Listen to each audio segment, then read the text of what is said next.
السلام عليكم، اهلا وسهلا ومرحبا بكم معايا في وصفه جديده ان شاء الله. المهم كنت غادي نوجد البانكيك وقلت نصورو.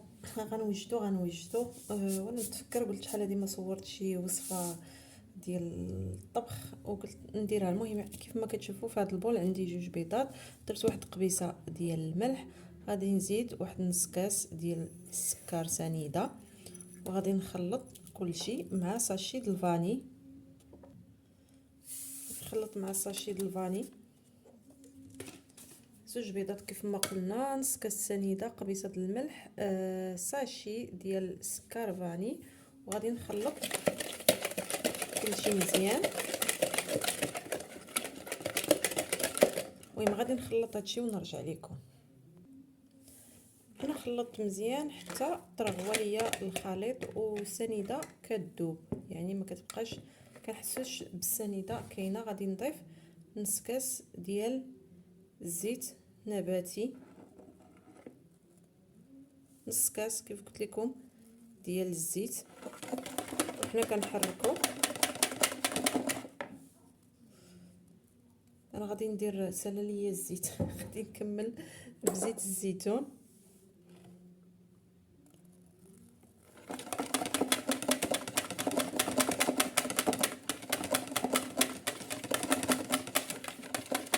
المهم ديما كنفكروا للكوتي، غير كنساليو الغدا كنبداو نفكروا ثاني للكوتي. الوليدات غادي يجيو من المدرسه شنو غنديروا ليهم للكوتي. قلت لكم نص كاس ديال الزيت. انا خلطت، غادي ندير واحد ياغورت. يمكن لكم ديروا ياغورت ويمكن لكم تستعملوا غير الحليب. انا غادي نستعمل واحد ياغورت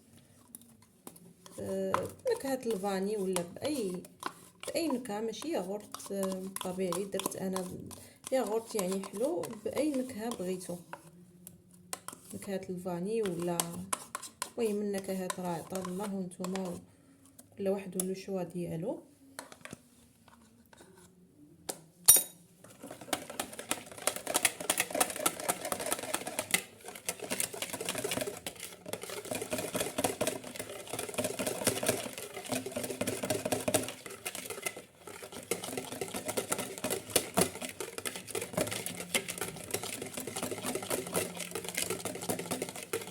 نفس الكاس ديال الياغورت غادي نعبر به الحليب. غادي ندير كاس ديال الحليب ولا عبروا بكاس د العنبه.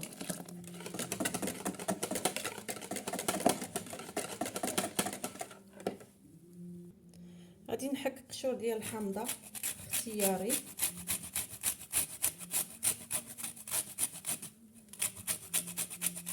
اللي كيعجبو القشور ديال الحامض اللي ما بغاش يكتفي غير بالفاني، غير بداك السكر فاني اللي درنا وياغورت ديال الفاني.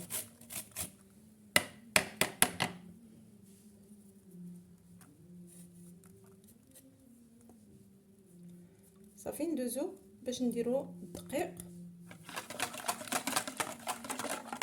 و خماره.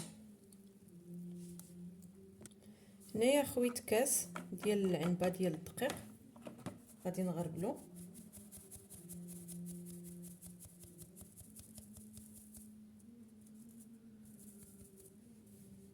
غادي نحرك.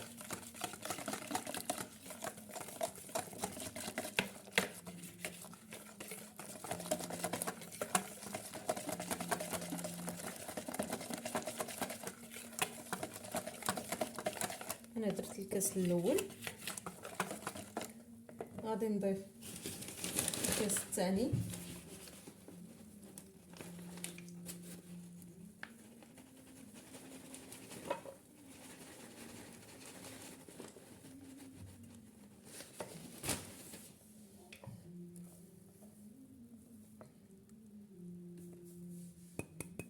الكاس الثاني ديال العنبه. راه كنعبروا بكاس العنبه كيف كتشوفوا.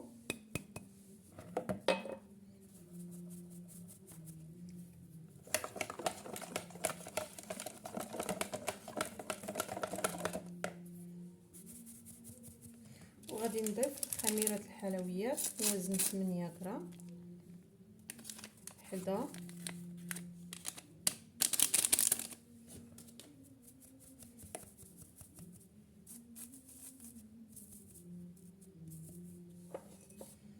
صافي غادي نخلط كلشي.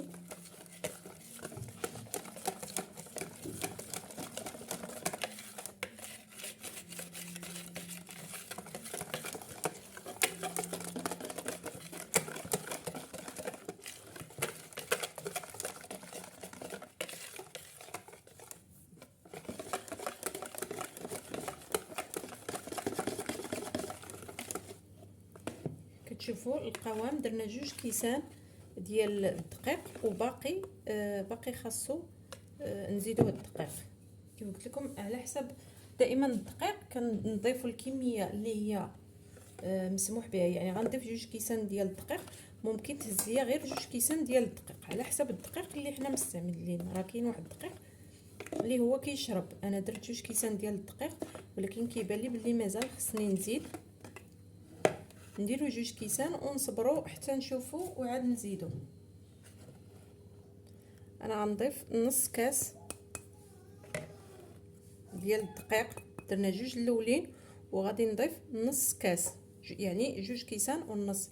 غادي نخلط كلشي وندير واحد معلقه ديال الخل، غادي نزيد معلقه ديال الخل ونتلاقاكم. غربل داك نص كاس اللي قلنا ديال الدقيق، نضيف واحد معلقه ديال الخل اولا معلقه ديال عصير الحامض. غادي نخلط مزيان حتى ما يبقاش عندي الحبيبات ديال الطحين. صافي الخليط هو هذا، يجي بحال الخليط ديال الكيك. كنخليه يرتاح على ما نجمع هاد لو بلان دو طرافاي ديالي، يعني لهنا فين المكان اللي كنشتغل فيه، على ما نجمعو ونسخن المقيله ديالي تيكون هو ارتاح صافي، وكندوز باش انني نطيبو. انا رجعت لكم من بعد ما سخنت لي المقله. بسم الله غادي نبداو الاولى.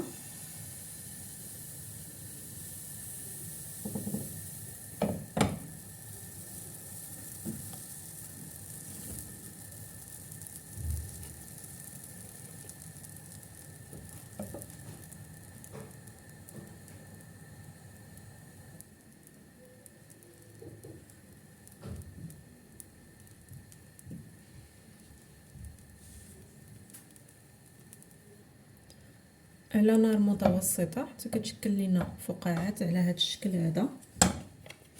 ملي كدير لنا فقاعات هكا كنعرفوها باللي راها طابت. كنجربو هكذا.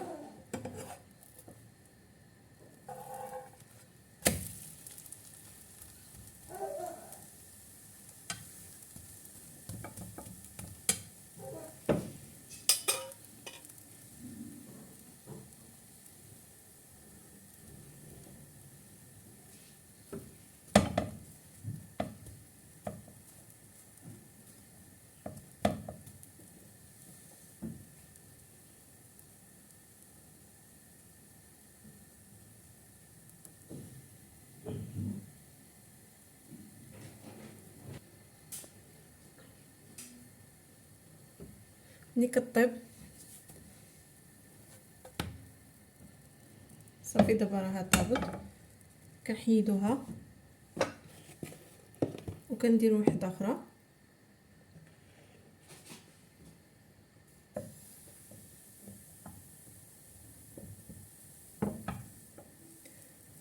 ما كندهن المقله ما والو، المقله ما كتلصقش من اول استعمال، ما دهنتهاش يعني من الفطيره الاولى راني ما دهنتهاش.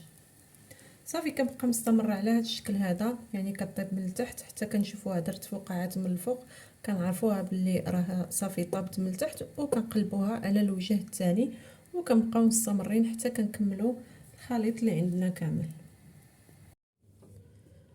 كانت هذه وصفتنا ديال اليوم، وهذا هو الشكل ديال البانكيك ديالي، كيجي على هذا الشكل هكا. جربوه ما غاديش تندموا، شي حاجه اللي زوينه ولذيذه وخفيف بزاف بزاف ورائع، كيجي لذيذ. والسر ديال البنه ديالو هي داك القشره ديال الحامض اللي حنا كنحكو فيه، راه كيجي خطير بداك النسمه ديال الحامض. والله الا انت كطيبي فيه والريحه كتبقى في الدار، الوليدات كلشي كيقول سربيه ماما حطينا، خلاص حطينا هاد البانكيك ناكلوه بواحد اللذه بواحد الريحه طالعه بنينه بنينه بزاف بزاف. وبقى لي الا نودعكم ونقول لكم مع السلامه، حلقه جايه ان شاء الله. ما تنسونيش من الدعم ديالكم، اللي لايك، البارطاج مع الاهل والاحباب، تشاركوا معهم لا فيديو. ووصفه جايه ان شاء الله، حلقه جديده، وصفه جديده ان شاء الله. وعواشركم مبروكه، دخل عليكم بالصحه والسلامه والهنا وكل ما تمنيتوا يا ربي. ونخليكم الحلقه الجايه ان شاء الله. مع السلامه.